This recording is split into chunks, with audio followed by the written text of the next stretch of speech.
We're seeing a lot more passion, with deeper emotions feeling easier to articulate and lucky encounters happening at an increase with this upcoming Scorpio full moon and partial lunar eclipse happening on May 5th or 6th, depending on your time zone.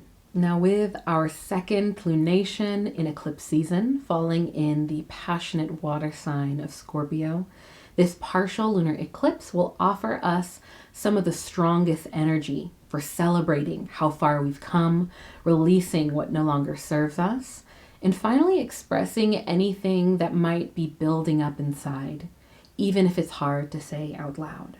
Hello, friends. It's your girl, Alina, back for another astrology energy reading for this upcoming full moon and partial lunar eclipse in the sign of Scorpio. I have a feeling I'm going to be saying the word eclipse a lot for this video. Now, in this video, we'll dive into all things eclipse season, its top transits, what it means for you, ways to align with this energy, and as always, at the end, I'll share some full moon journal prompts for us to reflect together. And with that said, let's dive in. First up, let's talk about what a partial lunar eclipse is. So it occurs when the Earth goes between the sun and moon, blocking the sun's light from fully shining onto the moon, casting a partial shadow.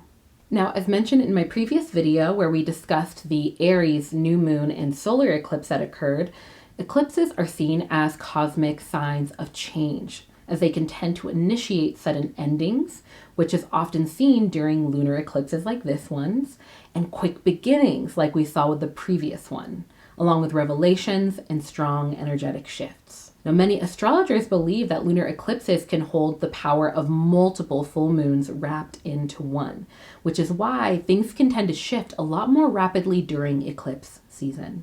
And as we already know, full moons mark the midway point in the overall lunar cycle, where you see that the moon is at its peak energetic point, illuminating for us what has and hasn't been working for us midway through the journey.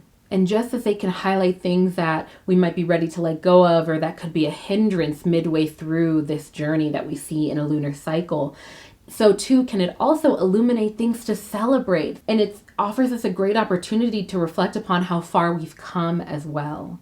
And with this being a Scorpio full moon and eclipse, we have a lot of strong lunar and cosmic energy, really facilitating for us to bring more of that passion and emotion from deep within to the surface. Now, historically and for many cultures, eclipse season has been seen as an energetically chaotic time because of how high the energy is.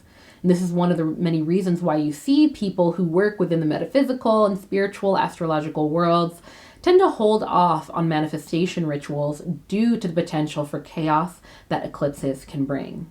Now, it's for those reasons that I say that this period of time, especially between this previous Aries moon in April and this Scorpio moon that we're having in May, it won't necessarily be the best time for moon rituals, manifestations, or moonlight crystal charging sessions that we'd usually do during regular full and new moons. But to each their own. As many of you already know, we're always manifesting through our thoughts, our actions, and our behaviors. Every action has a reaction, and karma doesn't take a break during eclipse season. The best way that I can try to describe the nature of eclipse season energy and why it's commonly advised to hold off on rituals is that it's not because things absolutely will go wrong. I like to describe it like flying a kite with a lightning storm nearby. Just like when we're manifesting all the time, in this analogy, we can find endless ways to have fun, one being flying a kite. And if there's a storm nearby that can potentially electrocute the kite and you in the process, we'd want to be careful and find something else to play with. As with all astrological readings, it's very much like predicting the weather.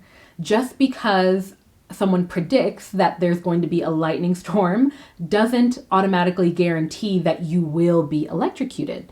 It means that the likelihood is much higher, so finding something else to play with other than the kite is a safer choice. In the same way, just because it's widely understood that eclipse season can bring more energetic chaos, does not necessarily guarantee that a full moon ritual will backfire, but it will increase the likelihood of that happening. We also see that at the time of this eclipse, both Mercury and Pluto will be retrograde, which is a very important piece of context, and looks like it will be increasing the likelihood of mishaps occurring.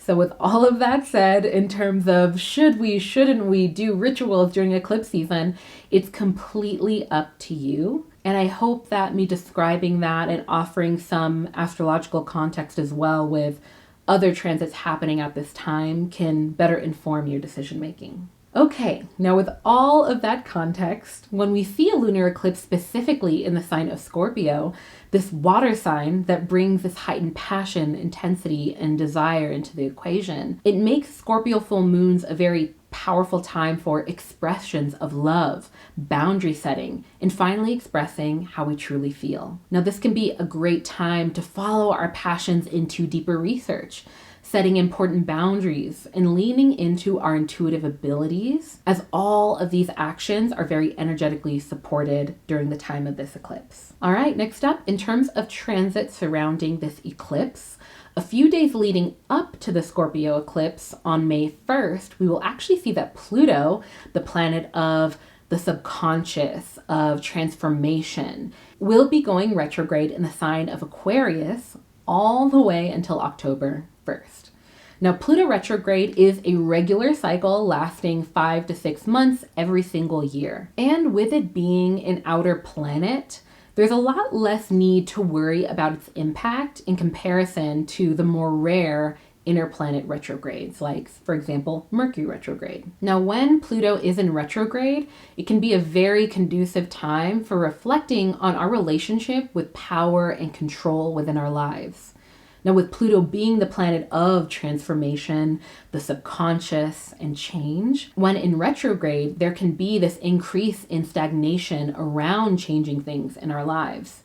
And it can look like maybe wanting others to change with no luck. And this is an example of what can bring in these common Pluto retrograde themes of dealing with our need for control and power. It can also look like us noticing more internal roadblocks in terms of change. We might become more aware of our own subconscious routes to self-sabotage. And this retrograde over the next few months can be a powerful time for exploring the root of why our subconscious behaviors manifest the way that they do.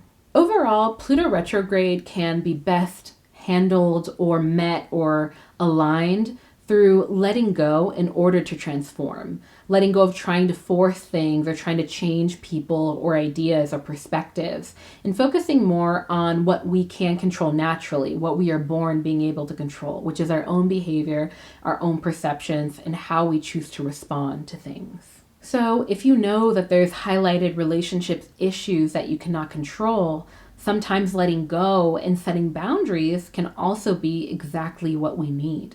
Okay, next up, for anyone looking for a beneficial transit within the realms of the love department, Venus sextiling Jupiter at the time of this eclipse will offer some very dreamy and auspicious energy for our relationships, new and old. Now can be a great time to socialize, go on dates, and enjoy shared energy with great people, as our energy will be more easily given and received. Especially with the context of this being a passionate Scorpio water sign full moon, a lot of our emotions and our energy and our aura will be a lot more permeable, which can be great if we are with the right people to really share space and have beautiful collective vibes.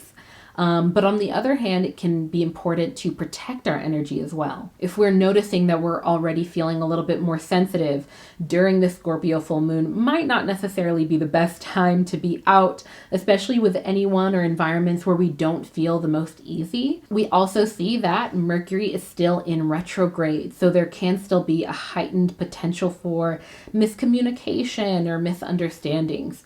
So either way, you know me, I'm always going to advocate for us to leave our comfort zone, because that's where the magic happens. That's where the growth happens. Even if we fall on our face, that's where the learning happens, which again is a part of growth, which is a part of also building our confidence and restructuring and expanding our comfort zones. And so during this time, it can be super fruitful to get out there, put ourselves out there, socialize. We have a higher likelihood of making deeper connections and meeting people and having beautiful chance encounters, especially in the romantic department, but in platonic relationships as well. That could look like catching up with old friends finally and having that feeling of like, you get me. This was so great that we met.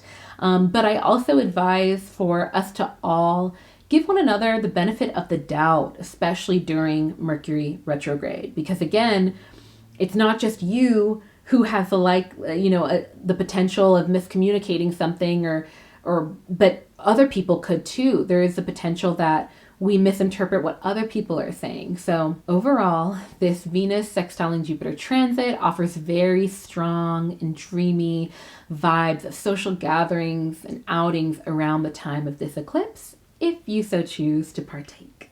One last thing that I want to add is I always offer these readings in terms of our relationships, how we interact with one another, because we are community-based organisms. We have to interact with people in order to survive in this life in a lot of ways. No man is an island. But I will say that if you find yourself feeling a lot more introverted right now, or feeling like you want to draw your energy back to yourself and you want to be with yourself, or you don't really feel called to be out, that's perfectly okay. And if you still want to work with the energy of Venus and Jupiter coming together in this very beautiful transit in alignment with the full moon, bringing up a lot of our inner world as it always does every lunar cycle, this can be a beautiful time for journaling, for talk therapy, for artistic endeavors, finding ways to express and articulate how we're feeling deep down. I'm really excited about the journal prompts as well at the end of this video. But that deeper self-exploration, being with ourselves, exploring what it looks like to create loving comfort on our own, that self-love can be very beautiful during this time as well. And it can also reinforce our own standards for ourselves. I hope that resonated with you. I kind of went on a little bit of a journey there, but I felt called to share that with you. And if it resonates, I'd love to hear in the comments. But either way, yeah. Okay, next up, seeing as the moon will be in the sign of Scorpio, we can also look to Mars, which is one of Scorpio's planetary rulers, who will be trining with the moon at the time of this eclipse. So if you've been noticing any buildup or culmination around relationship dynamics, feeling like you want to maybe express how you're feeling or find the confidence to take action in some way, then this transit can absolutely be of help. Now, this is because what we usually see with this type of transit is an uptick of confidence and more clarity around exactly what we want, especially out of our relationships. Now, this is because we see Mars, the planet of energy, courage, and assertiveness, having this very easy flowing and lucky energy with the moon, the astral body that directly impacts our inner world, our emotions, our intuition, how we process things in our relationships. And considering that the full moon as it is has this powerful potential for bringing up our inner world to the surface, now can be a powerful time for expressing our feelings, standing up for ourselves, and allowing our pure enthusiasm and energy to flow through without worrying about other people's perceptions of it. I think many of you will be surprised by how contagious your energy really is when you allow it to flow, especially with the right people. And by the way, if this video has been resonating with you so far and you're enjoying it, be sure to hit the subscribe button and also hit the notification bell as I make videos like these for every full and new moon. And it is deeply appreciated, any support that you can give. And it's free, so why not? All right, and next up, in terms of ways to align with this energy, allowing your emotions, intuition, and passion to flow if you feel it during this full moon can be so powerful. Now, Scorpio full moons tend to bring more passion and intensity to the already emotionally heightened full moons. So if you feel that anything might be coming to the surface at this time, or anyone around you is feeling that way, holding space for what comes through can be very powerful. Now, as mentioned before, full moons are already very powerful cosmic spotlights in that they can illuminate what is and isn't working for us at this time and aid us in releasing those things for the better. So reflecting upon any sort of limiting beliefs, people, environments, or habits that we hold on to and where they might stem from can be very energetically supported at this time and can lead to better understanding and a deeper empathy for ourselves. Now, I say that in all of my videos, but I'm choosing to really emphasize it in this one, especially because of the transit that we see with Mars and the moon. There's this confidence in the air, really energizing us and allowing us to feel a little bit more comfortable with reflecting on that, any shadow side to ourselves, any areas that we might have put to the side or that we haven't really given energy to or reflected upon in a while. These could be past experiences or memories. And sometimes we have certain tendencies because at some point we felt that we needed them to survive. And often they've helped us in many ways. And so it's more so about understanding ourselves on a deeper level that we can take steps in the direction to seek what we want with less friction of the unconscious parts of ourselves, potentially holding us back.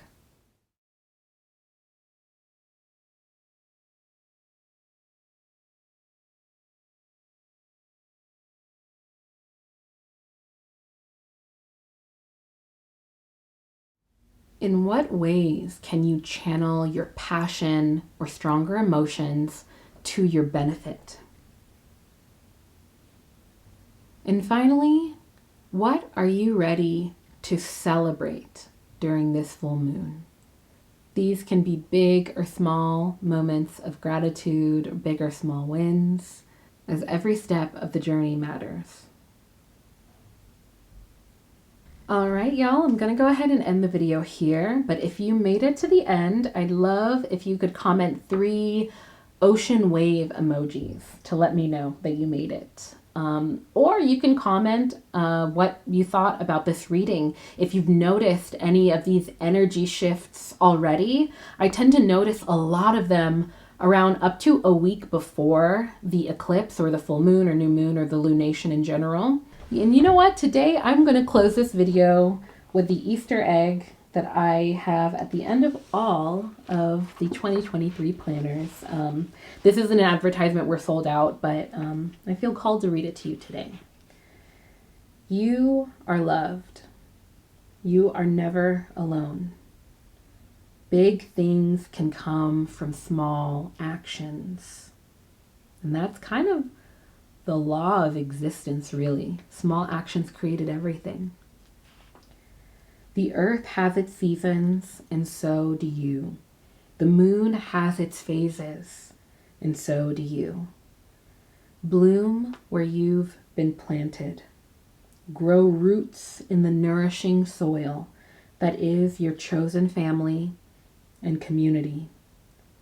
Embrace your peaks and find the wisdom within your valleys. There is only one you. And most importantly, be gentle with yourself. Because life is about the journey, not the destination. Okay. Bye, friends.